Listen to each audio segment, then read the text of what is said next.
Oh hey, what's up? Thank you for clicking on this video. While you're here, you might as well go down and click that subscribe button, hit the bell, and hit the like button. Anyway, thanks for watching and enjoy the video. What's up guys? Welcome back to another video. Today we're here in the fish room and we've got my main cichlid tank right here. I haven't made a video on this tank in forever. We've got this tank here, which is the old cichlid tank, and I'm going to be doing something with this very soon that's pretty exciting, so stay tuned for that. This is my fry tank. We'll give you a tour of each tank. I'm going to be giving you a tour of each tank over again and what's going on and what's new, because a lot has changed since the last time you guys have seen this. A lot of you might be new. If you are, hit that subscribe button. Anyway, let's get to the tour of this tank because I'm pretty excited to show you guys it. Alright, so this is a 36-gallon bowed front tank. I have a 30 to 60 filter right here, and it's not a canister filter, it's just like sit on back filter. Then we got a light right here, which is blue and white light, and then we got a lid right here with a duct tape thing over the top. The only reason I have this right here is because I don't want them jumping out, and the lid doesn't cover the whole thing. So yeah, over here we have a 13-gallon heater, and over here we have a 30-gallon heater. So this has enough heat for the whole thing. We also have an aerator back there, as you can see running. You can see it right there. It's a quiet flow. It's super quiet, and this is all hooked up to a power strip right here. So if the power goes out, this thing flips off completely. So very helpful. You should always have your fish tanks hooked up to power strips, just so if the power goes out, nothing happens. And one thing I also need to pick up for this tank is a check valve for my aerator, just in case, because I run my aerator on the floor and I don't want the power to go out and then all the water siphoned out of the tank.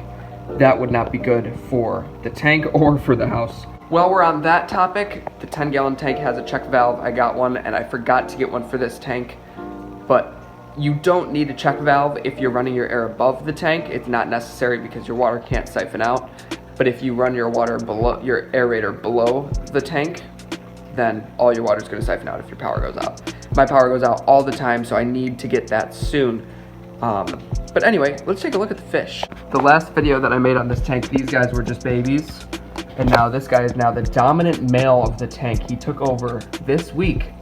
Yesterday, he just fought with the Interruptus, wherever the Interruptus is. They had a fight for dominance, and this guy won.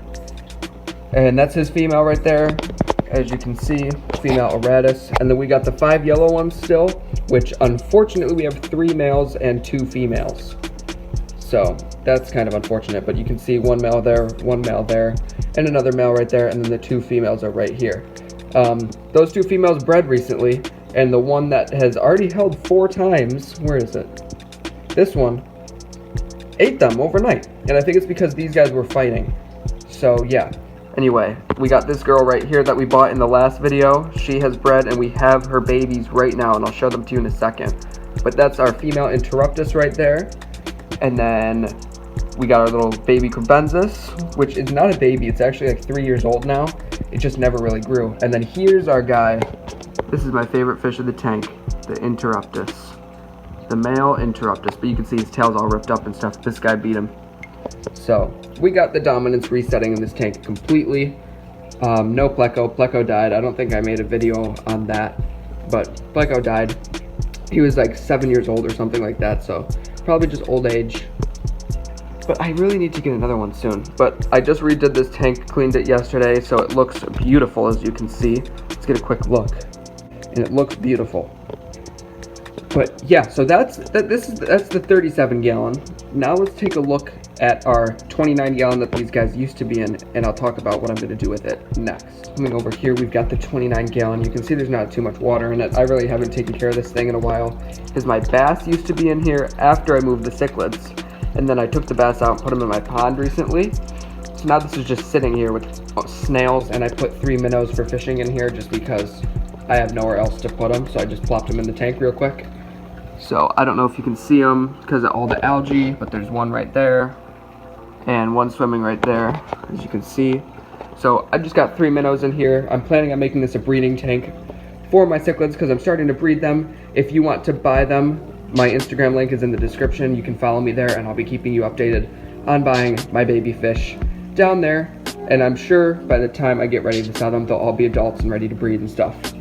Anyway, this is going to be my female tank, and this is going to be my community tank, obviously. But where I want to breed my females, I'm going to put the females in here.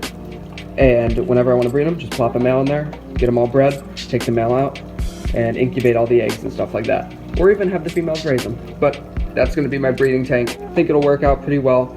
And over here, we have our 10-gallon fry tank.